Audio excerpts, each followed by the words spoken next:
people, how's it going? Welcome to another video. So, welcome to another top 10. Today we're going to count down some albums. Today we're counting my top 10 picks for the year 1986. Top 10 metal albums of 1986. 1986 was an absolute standout year in metal as a whole. There's so much going on in there that it was just like an ultimate pinnacle of just everyone putting out some amazing stuff. Like, honestly, it's insane. All these lists that you see online for this year, there's so many like different albums thrown in because the year was just that stacked. So I thought, you know what? It's time for me to share my picks for my top 10 of 1986. If you can do it, chuck your top 10 down below and we'll have a conversation going as to who's right and who's wrong. That's always good fun.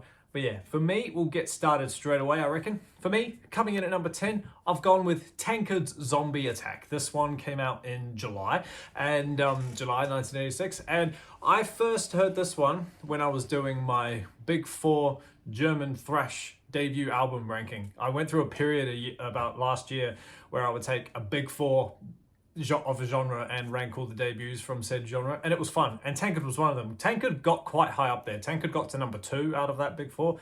So when I saw that this one was from 86, I was like, oh, that one's in there, absolutely. But it's down the bottom at number 10. It's very, how I described it back then, it's a very kill 'em all type of album. It's like, you could say, out of the German Big Four, it's like the most accessible one. It's quite easy to listen to if you compare it to like the other German thrash metal albums that came out. But yeah, this one is just, it's fun, it's accessible, it's fast, it's just, look, I mean, it's great stuff, honestly. Zombie Attack, the opening track, is just pretty damn awesome. It starts with, you know, headlines on the TV and stuff, and it just goes into an all-out fun song, really. Acid Death is another great fun one. Thrash Till Death is great. Alcohol's funny.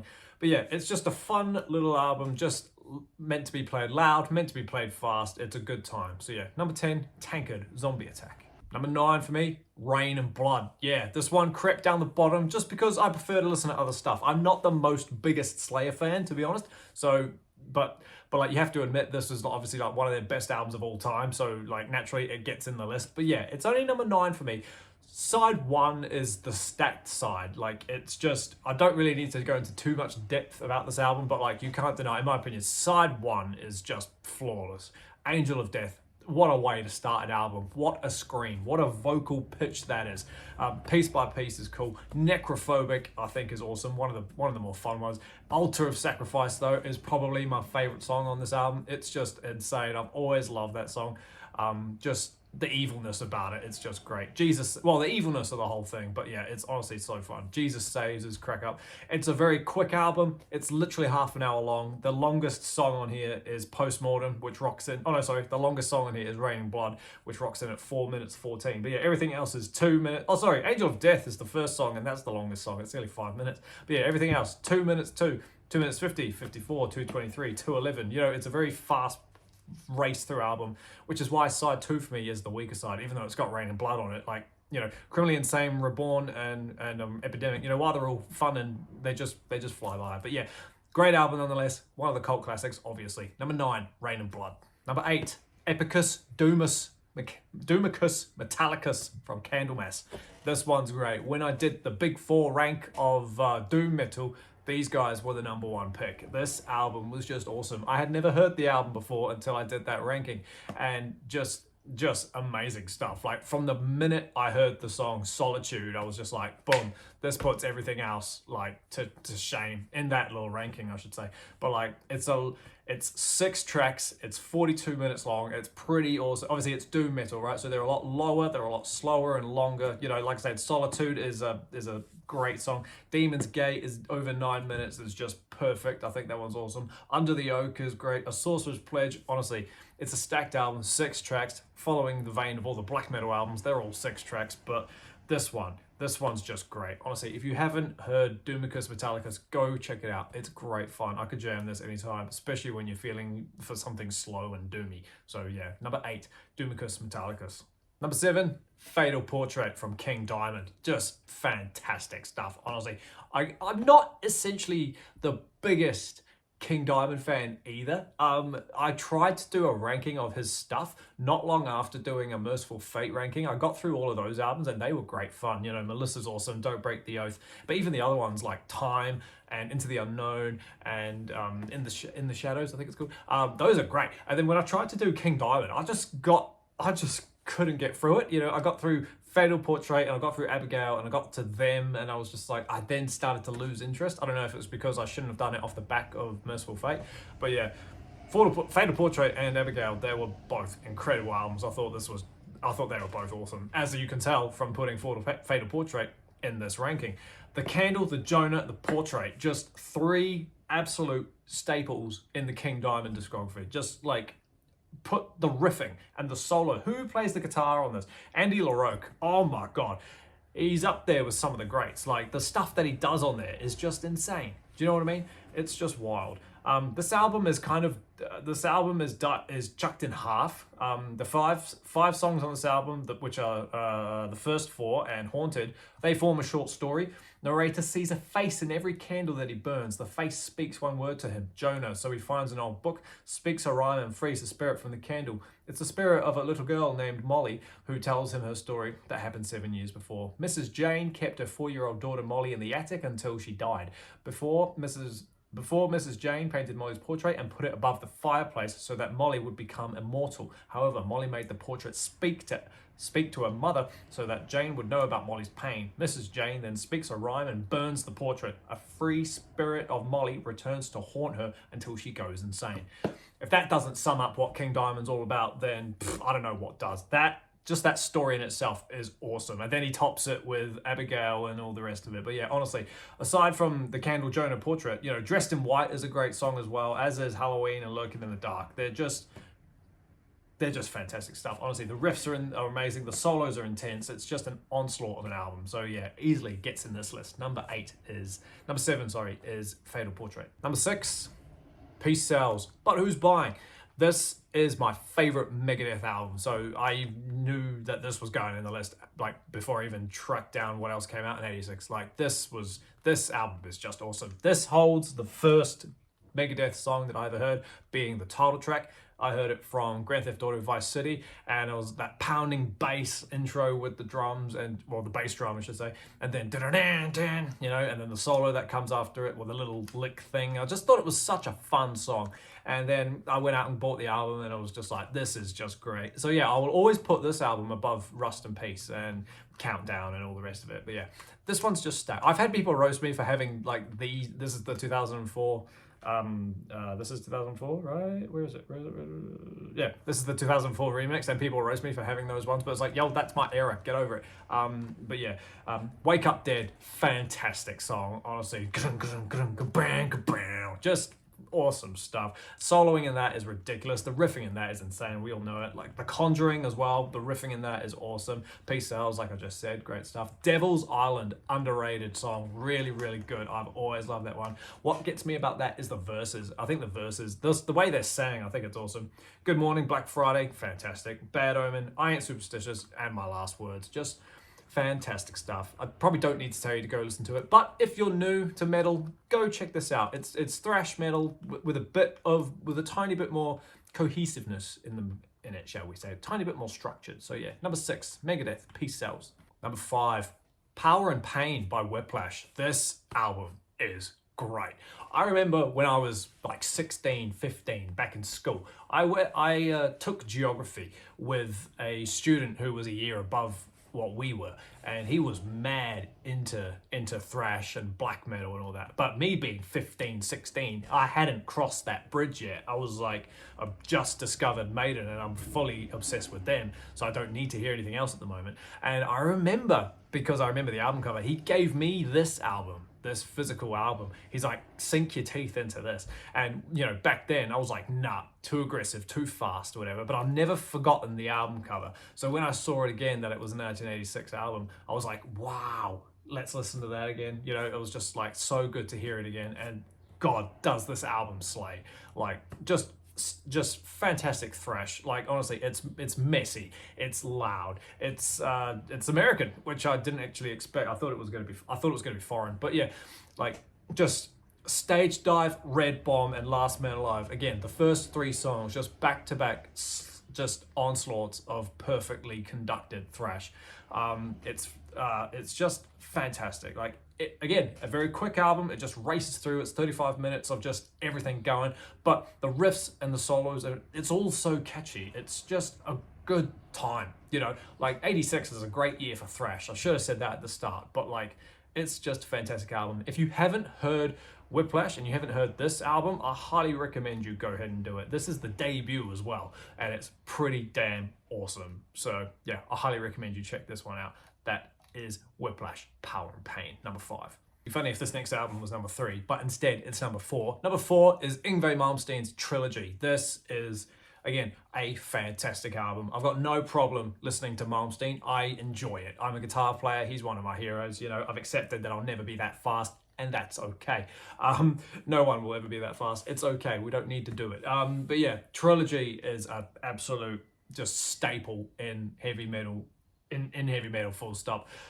It takes everything that Yngwie had done on the first 2 albums. He, you know, Far Beyond the Sun from the debut, and Your Ships Are Burned and all that stuff. And then you got Marching Out, the second album, you know, which is good. I prefer the debut over Marching Out personally. But then you get Trilogy, which just knocks those 2 out. It's just like, get out of here. This one's got a dragon on the cover. You know, and every song on here, like, is just perfect. Do you know what I mean? Like, you've got You Don't Remember, I'll Never Forget. Just amazing stuff. Liar, absolute staple in his catalog. That sweep, that diminished sweep section, just I've been trying to learn that whole section for like 10 years now. Queen in Love is the ballad, you could say, one of the ballads. I think it's the only ballad off the top of my head, but yeah. While I could probably do without that song, it still fits in on the album. But yeah, Crying is cool. Fury, Fire, just those 2 alone, just back to back, boom, boom, just insane. Magic Mirror is great. Dark Ages is fun. Trilogy, Sweet Op 5, you know, it's an instrumental shred fest, but it's incredible. Like, if you're going to listen to any Malmsteen album, it's probably, well, it would be one, this would be one of them. I'd give you the debut, and I'd give you this one. And then if you ask me for a third one, I'd probably give you Eclipse, because that's one of my favorites. I've got that on LP randomly. I just love that song. Yeah, it's just awesome. Go listen to this. If you're a guitar player, don't be blown away. Don't be put off by how shreddy he is. It's neoclassical shred. What more do you want? It's just awesome. Yngwie J, Malmsteen, Trilogy, number 4. Number 3 is the debut album from German thrash band Sodom, Obsessed by Cruelty. This is just glorious. This is my did I pick this at number 1? I'm pretty sure this was my number 1 pick for my German debut albums, big 4 German debut albums. And and still to this day, I think this album's awesome. I listen to this album so much. Like, if you include the In the Sign EP as well, you know, it just stacks it up even more. But if you don't, it's all good. This album just in itself is great. It starts with intro, which is fine, but then it goes into Death Like Silence, which for all us black metal mayhem fans, as we know, that's Euronymous' record label. That's where it came from. Death Like Silence, just fantastic song. That one's perfect. Brandish the Scepter is great. Equinox, one of the better songs off this debut. It's absolutely amazing. But my favorite song on here is probably one that's actually not on the US version. This is one of those random, so it's not, my favorite song is not on the US version, it's on the German version, which I imagine is the one that I've been listening to. And that is After the Deluge. Oh my God, that intro riff.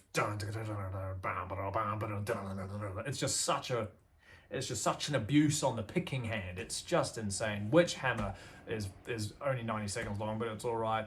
Pretenders at the Throne, you know, just, if you haven't heard Sodom, if you've only listened to Agent Orange and nothing else, go check out Obsessed by Cruelty. And then while you're at it, go listen to the In the Sign EP, with, you know, that album, that one right there, the one with the guy with the helmet. Yeah, go listen to that as well. Both of them just stack up amazingly. But yeah, Sodom, Obsessed by Cruelty, number 3. Number 2, obviously, Master of Puppets from Metallica. What more do you want? I could probably just leave it there, because we know how that album goes. We know every note, right? But like I said earlier, if you're new and you want to experience something a bit harder, a bit heavy, if you've just discovered the Black Album, good for you. Go back a few albums and sink your teeth into this. Honest to God, it'll blow you away. This album is just, get in there. This album is just phenomenal. Like, it was life-changing when I first heard it back at the age of, I don't know, 17 or so. I was much more of a Megadeth fan as a young teenager, or, you know, young adult, rather than a Metallica fan. And then I saw Reason and was like, nah, but you can't put this up against, you know, anything. You can't put anything up against this and expect it to win. But like I say, it's number 2. But anyway, Master of Puppets, one of the greatest metal albums of all time, not just in thrash, but in heavy metal, full stop. I don't need to go into detail, but I'm going to. Puppets, just that song in itself, fantastic. It's all good. Battery, one of the best opening songs of all time, ever. The thing that should not be. Good God, have you ever heard anything so heavy be dragged through the mud? That's just insane. Welcome Home Sanitarium, the weakest song for me in the album. It's the most skippable for me. Just for me, okay, key part there. Disposable Heroes, I've said it once, I'll say it again, should have been the title track. Fuck, I don't care. Disposable is better than Puppets as a song. It's just ridiculous. Everything about that song is amazing. From the opening gallop riff to the solos to the bridge to the vocals, just everything about it, just wild. Leper Messiah, underrated, man. That one's so fun, and so is Damaging, to be honest. But like, Metallica's fan base is so in depth, and they play their songs so much that almost nothing they do is underrated because everyone talks about everything. Do you know what I mean? Damaging, Orion, the instrumental, just honest, stacked upon stacking, like just fantastic stuff. Number 2, Master of Puppets. What more do you want? What do you expect? But because I'm me, and because it's my list, I've got one album that beats it. Can you predict what it is? Of course. You know what I'm talking about. Somewhere in Time. Why? Because it's a Maiden song. Is this my favorite Maiden album? Absolutely not. I rank this at probably number 4, I reckon. But it's just glorious. Like, compared to what we've been talking about today in the realm of 1986, yes, this is the best album to come out of that year. Is it because it's Maiden? Yeah, probably. But like Puppets, I don't need to go, if you're a fan, I don't need to go into too much detail about this. When this one was released, this was a bit of a departure from the usual typical Maiden sound. You know, we had Number of the Beast, which sounded like it does, and then we had Peace of Mind, which followed on with Nico McBrain sounding a bit more oomphy, and then you get Power Slave, which is real typical definitive Maiden, and then you get this, which sounds futuristic and synthy, and a lot of people didn't like it, but I'm glad to see that over the years, people have, you know, adapted to it and realized that it's actually a top 5 album. You know, it's just perfect. Honestly, great tour on this as well. Caught Somewhere in Time, one of the greatest openers ever. Wasted Years, one of the more better singles in my opinion. Sea of Madness, can do without that one, I won't lie. Heaven Can Wait, overplayed, don't need to hear it again, but still good. It's got wohos in it. We love wohos. And then side 2. Everything on side 2 of this album is just perfect. The Loneliness of the Long Distance Runner has to be my favorite Maiden harmony section. It's just insane. Stranger in a Strange Land is great. Slower, bouncy, good fun. Deja Vu, one of the most underrated Iron Maiden songs ever. Like, I've never heard anyone talk about that song. It's just great. Riffing, solos, vocals, just great. And then Alexander the Great. We finally saw it live after being shadowed by Ryan the Ancient Mariner for years. Just another history storytell. It's a fantastic song, and it's a great way to end a fantastic album. So yeah, easily for me, number 1, Iron Maiden, Somewhere in Time. Awesome as team, thank you so much for hanging out with me while I sit here and take you through my list of top 10 albums for the year 1986. Like I said at the start, let me know down below what your top 10 are. Are they similar to mine? Are they completely out of whack? You know, let's have a conversation and we'll see how they compare. Keep an eye out for the next video. It'll probably be out, in a few days probably, who knows, depends what it is. But until that happens everybody, stay inside, stay safe, jam any of these albums that I've talked about, and I'll see you all in the next video. See you later.